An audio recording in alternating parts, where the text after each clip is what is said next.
নমস্কার বন্ধুরা, সকলকে আমার চ্যানেলে স্বাগত। রাজ্যের সমস্ত ধরনের সরকারি কর্মচারী এবং সমস্ত ধরনের পেনশনার এবং ফ্যামিলি পেনশনারদের বকেয়া ডিএ অর্থাৎ ডিয়ারনেস অ্যালাউন্স পাওয়া নিয়ে এই মুহূর্তে একটি অত্যন্ত বড় খবর সামনে এসেছে। খবরটি কি এবং খবরে কি কি বলা হয়েছে এবং কতটা গুরুত্বপূর্ণ সকল কিছু আজকের ভিডিওতে বিস্তারিতভাবে আলোচনা করব। ভিডিওটি সকল ধরনের সরকারি কর্মচারী এবং সমস্ত ধরনের পেনশনারদের ডিএ নিয়ে অত্যন্ত গুরুত্বপূর্ণ, তাই প্রথম থেকে শেষ পর্যন্ত অবশ্যই ধৈর্য সহকারে দেখবেন এবং ভালো লেগে থাকলে অবশ্যই একটি লাইক করবেন এবং সকলের সঙ্গে শেয়ার করবেন। আর সেই সাথে এই চ্যানেলে যদি প্রথমবার হয়ে থাকেন এই রকমের ইনফরমেটিভ ভিডিও আরো দেখার জন্য যারা এখনো পর্যন্ত এই চ্যানেলটিকে সাবস্ক্রাইব করেননি তারা অবশ্যই চ্যানেলটিকে সাবস্ক্রাইব করে নিতে ভুলবেন না। তাহলে চলুন আমরা বিস্তারিত জেনে নিই যে খবরটিতে কি বলা হয়েছে। দেখুন, এটি একটি নামী সংবাদপত্রের প্রতিবেদনের অংশ। এখানে হেডলাইন্স দেওয়া হয়েছে, কেন্দ্রীয় হারে ডিএ দিতে বাধ্য নয় রাজ্য, জানালো নবান্ন। দেখুন এবার মূল প্রতিবেদনে কি বলা হয়েছে চলুন দেখে নিন। দেখুন, অবশেষে হাইকোর্টের নির্দেশ মেনে ষষ্ঠ পে কমিশনের রিপোর্ট প্রকাশ করলো নবান্ন। সেই রিপোর্টের ভিত্তিতে বলা হয়েছে এআইসিপিআই মেনে কেন্দ্রীয় হারে ডিএ দিতে হবে এমনটা মনে করছে না ষষ্ঠ পে কমিশন। পে কমিশনের সুপারিশ করা রিপোর্টে এমনটাই উল্লেখ করা হয়েছে।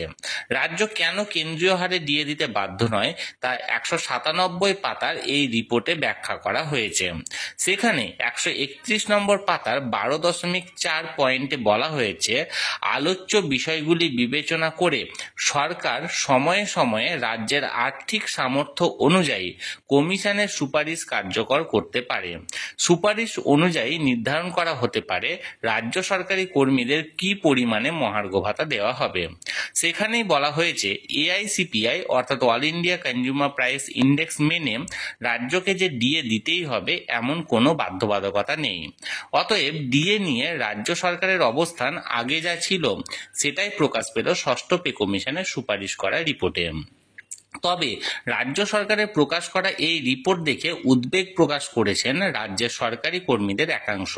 কারণ সুপ্রিম কোর্ট 27 জুনের মধ্যে রাজ্য সরকারি কর্মীদের 25% ডিএ দেওয়ার নির্দেশ দিলেও এখনো সেই নির্দেশ পালন করে বিজ্ঞপ্তি জারি করেনি নবান্ন। যদিও সুপ্রিম কোর্টের সাম্প্রতিক ডিএ নির্দেশের সঙ্গে ষষ্ঠ পে কমিশনের সুপারিশ করা রিপোর্টের কোনো সম্পর্কই নেই।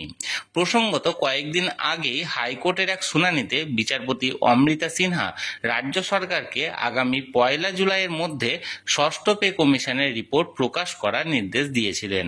সেই নির্দেশ মেনেই এই রিপোর্ট সামনে আনলো নবান্ন, এমনটাই মনে করছে ওয়াকিবহাল মহল।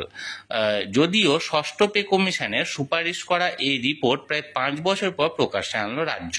তাহলে বন্ধুরা, এটি একটি নামী সংবাদপত্রের প্রতিবেদনের অংশ ছিল। এখানে কার্যত বলা হয়েছে যে রাজ্য সরকার তার সরকারি কর্মচারীদেরকে কেন্দ্রীয় হারে অর্থাৎ বিশেষ করে AICPI all India consumer price index অনুযায়ী ডিএ দেওয়ার ক্ষেত্রে বাধ্য নয়। রাজ্য সরকার নিজের আর্থিক পরিস্থিতি বিচার বিবেচনা করে তার সরকারি কর্মচারীদেরকে ডিএ প্রদান করবে। এক্ষেত্রে কোনো রুল, বিশেষ করে এআইসিপিআই রুল মেনে চলার কোনো রকম কোনো বাধ্যবাধকতা থাকছে না। সাম্প্রতিক ষষ্ঠ বেতন কমিশন যেটি 2019 সালে লাগু হয় বা প্রকাশ করা হয়, সেই পে কমিশনের রিপোর্টটি সামনে আনা হয়েছে এবং এই রিপোর্টেই এই বিষয়ে অর্থাৎ কমিশনের সুপারিশ অনুযায়ী এই কথাটা এখানে বলা হয়েছে বিভিন্ন রকমের স্ট্যান্ডার্ডে। আমি এই সংক্রান্ত এর আগেও একটি ভিডিও এখানে এই চ্যানেলে দিয়ে রেখেছিলাম, আপনারা যদি না দেখে থাকেন সেটি অবশ্যই দেখে নেবেন। আর এই ভিডিওটি ভালো লেগে থাকলে অবশ্যই একটি লাইক করবেন এবং সকলের সঙ্গে শেয়ার করবেন। আর সেই সাথে এই চ্যানেলে যদি প্রথমবার হয়ে থাকেন এই রকমের ইনফরমেটিভ ভিডিও আরো দেখার জন্য যারা এখনো পর্যন্ত এই চ্যানেলটিকে সাবস্ক্রাইব করেননি তারা অবশ্যই চ্যানেলটিকে সাবস্ক্রাইব করে নিতে ভুলবেন না। ধন্যবাদ, দেখা হচ্ছে পরের ভিডিওতে।